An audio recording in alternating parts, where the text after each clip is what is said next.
hakkame kuulama saarte esindajate mõttekäikusi. Hakkame tähestiku järgi pihta.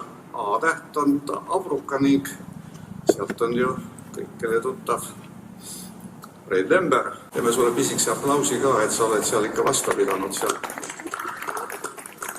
kuulsal Pärnade saarel. Jälle, kui me räägime teadlastest, siis peame ette suure tänu ütlema Theodor Lippmaale, kes Abruka viis ju Euroopa teadlaste perre sellega oma meeletult uhkete Pärna saludega. Kas Pärnad on veel püsti? On, Pärnad püsivad, nii kui Abruka inimesedki. Juured on tugevasti maa sees, kuigi ühtpidi on nad tunduvad igavikulised, aga teisest küljest ka haprad ja vajavad inimese hoolt. On küll, Pärn elab vähemalt 500 aasta vanuseks, kui teda õigesti kohelda sõbralikult. Aga küsimus on meil praegu see, et kuidas Abruka mehed naised selle peale vaatavad, kui päikesaarte seadust, ma tahtsin juba öelda päikesaarte seadust, laiendada siis nii allapoole kui ülespoole ja minna edasi seaduse loomulikult. No iga asi, mis saare elanikule head teeb, on ainult teretulnud. Samas peab olema ka, nagu siin üks härrasmees targalt ütles, et kui me liiga suurelt mõtleme, mis oleks ju iseenesest ilus, siis on alati oht see, et investor või tulevane külaline, väga tähtis ja mõjuvõimus külaline on Saarevahili kätte ja anna kipub vallavanimat jätlema. Aga eks elu näita ja eks meie asja ees on ju võimalus seda asja korrigeerida täpselt nii, et ta meile tulu tooma hakkaks.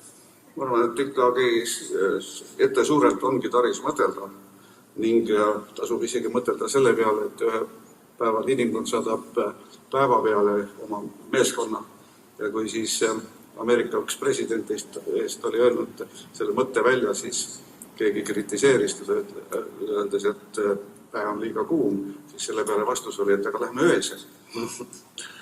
Mõttel on jumet, muidugi, mõttel on jumet. Tohib ma räägiks kõige suuremat muret või mida? Vaata, meil on ses mõttes, Abruka saar on pisike, nagu kirjaniku ära Jüri Tuulikuna ütles, et Abruka on pisike kui kilu pea. Ehk võib-olla ongi nii, oleneb, millise mätta pealt vaadata. Meil nagu suuri muresid ei ole, meil on niisugused päevaprobleemid, mida me piltlikult öeldes tahame õhtuks, millega me tahame ühele poole saada ja siiani meil on koostöös vallavalitsuse ja muude võimu esindajatega see ilusasti õnnestunud. Aga kui sa lubad, ma veidi filosofeeriks ja mõtisleks sellest saare elust minutit 2. Üldiselt on ju, võiks arvata, et saared on väga sarnased. Meri ümber ringi, väike maalapp, aga samas on nad oma looduselt väga erinevad. Sama on ka inimestega. Saarele, kes saarele elama läheb, see peab sinna sobima. Ja tahaks öelda, et need on hääs mõttes kergelt kiiksuga inimesed ja saar valib ise välja. Looduses on kõik paika pandud. Looduses valib saar välja ka oma asukad, oma taimed, oma loomastiku. Räägiksin teile ühe jutu, väga lühikese, millest saab paralleele tõmmata nii ja naa. Kui jää merre tuleb, siis meie uus moodne parvlaev Abro lõpetab liikluse ja hakkab käima. Saarte liinidel kuulub Ukserepp Panda, mis tuleb läbi paksu jää.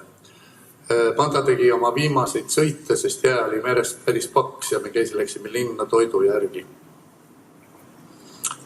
Circa 30 meetrit laevad eest kõrval, vett oli seal kusagil 6 meetrit vähevalt, oli jää sees suur auk, jääaugus võitles oma viimaseid võitlusi noor põder ja 2 suurt käisid meeleheitel ümber augu. Ei saanud nemad teda aidata ja ei saanud ka meie aidata. Ja linnas käik kestis meil paar tundi tagasi tulles. õigemini terve see linnatee oli väga kehv tunne hinges. Pilt silme ees sellest noorest põdrast, kes ilmselt välja ei saa.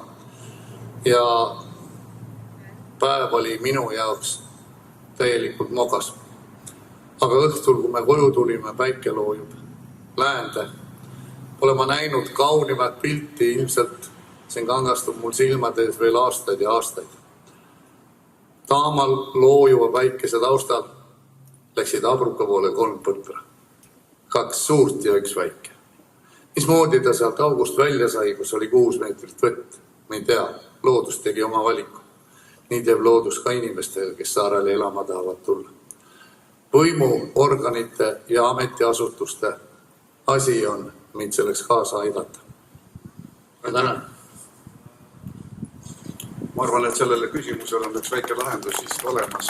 Pärnu Postimees 1938 ilmus artikkel selle kohta, kuidas loode tuulega hakkas Manias jää üles jooksma ja inimesed põgenesid oma taludest kabuhirmus, sest et jääkuhilad tulid ja tormasid vastu maju juba.